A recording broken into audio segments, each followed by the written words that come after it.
Hey guys, this is Josh Nelson from Nelson Elder Care Law. Appreciate you jumping on with us. We normally do this Wednesdays at 3 p.m. at what we call Live with a Lawyer, but we're going to go ahead and switch over a little bit, start talking about doing it a little bit later in the evening, allow more people to jump on as we get through some of that day-to-day work stuff that we have going on. The big thing that we want to talk about today is what we call the guardianship dilemma. Whenever people call into us, a lot of times they've been told by somebody, whether that be an assisted living, a nursing home, discharge planners at the hospital, or just sometimes adult protective services, that they need what's called a guardianship. A guardianship is a court proceeding where we go up to the probate court in the county where the person resides and say, I don't think this person is safe to make their own medical decisions or bodily decisions. There's two different versions. The first one's an emergency set that can be achieved within as little as a couple days, sometimes even as soon as 24 hours if it's extreme cases, but normally about 3 to 5 days and is only good for about 60 days. Then there's a permanent version that lasts for the lifetime of that individual that takes about 60 to 90 days to get and will remain with them as long as they can seem like they have diminished capacity. The big problem about this is, if you'll notice, whenever I started, I said we go down to the courthouse, so this is true litigation. Whenever we start talking about litigation, this is usually stuff that means big dollars and big stress. And so whenever people call in saying that they've been told they need one of these, our team is going to sit down with them, at least talk with them on the phone or through Zoom, and make sure that they really need that. A lot of people don't realize how extensive this process is or how stressful it can be on families. Remember that through the guardianship process, because it's litigation, that person is going to be assigned a representative, often called a court-appointed attorney. Sometimes there'll be a guardian ad litem that represents their interest, but it's somebody that represents them whenever they go through this process, because the overall idea is that they might not be able to represent their own interests. There's also a social worker that's involved that does an evaluation of this person to see, can they make reasonable decisions?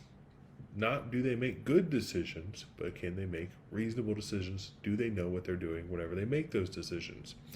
Sometimes this is where those problems start. We'll have a child that calls in and asks something like, hey, I think dad's spending his money on his new girlfriend. I don't like that. What can I do? In that case, it's still a problem, but its guardianship or conservatorship probably isn't the solution for that particular issue. If dad has capacity, knows what he's doing, knows where he's spending his money, it's his money to spend. And so we want to talk about some of the pros and cons of going through a guardianship and what other alternatives are available. Often, whenever we sit down and talk with families, we find really quickly that the person isn't lacking mental capacity at the level that they need a guardianship, but instead, they just need to sit down with the family, have an open and reasonable conversation about what expectations are, what people's roles are as somebody continues to decline. Remember that especially with cognitive impairment, there aren't any cures. And so we can slow the process down, but we do know which direction it's headed in. And so we want to have a plan in place. Often that plan is going to start with what's called an Advanced Healthcare Directive. That's something that allows for a person with legal capacity to appoint another person to be able to help make decisions for them medically or around their body if something happens where they can no longer do so, such as cognitive impairment, coma, anesthesia, things like that.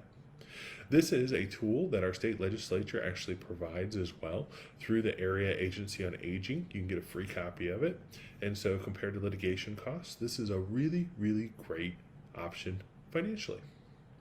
If you want an individually tailored one that's better than just the worksheet that the state gives out, an estate planning attorney or an elder law attorney can help you get one of those as well that specifically fits you guys' situation with your loved one and outlines in more detail and more clarity what people do in different circumstances and makes sure they have the legal authority to do what's needed. The downside to this is that if you have an Advanced Healthcare Directive and you're trying to work with somebody who has the ebbs and flows of cognitive impairment, so it's not just like we wake up one day and we no longer have legal capacity. Usually it's the kind of thing where throughout the day, sometimes we'll have good times, sometimes we'll have bad times, and especially if we're trying to take safe care of somebody, this can be troublesome. especially if they have some kind of flight risk where they get paranoia and want to run away. Then we have to start talking about, is an assisted living like a memory care or in-home caregivers the appropriate response? With an advanced healthcare directive, the person doesn't have power taken away from them, and in a guardianship, they would. So if you're appointed as the guardian of somebody and that person says, I do not want to go to an assisted living, because the court has stripped them of their rights to say no, the guardian can still put them into that memory care unit or that nursing home. This is a stressful decision for everybody, but it's still one that sometimes has to be made, especially if there wasn't a plan in place first. So whenever we start talking about the pros and cons, remember that the big con is this is litigation, it's expensive. The real pro to an advanced healthcare directive is that financially it's a lot cheaper to start with that. Having a plan is always better than not having a plan.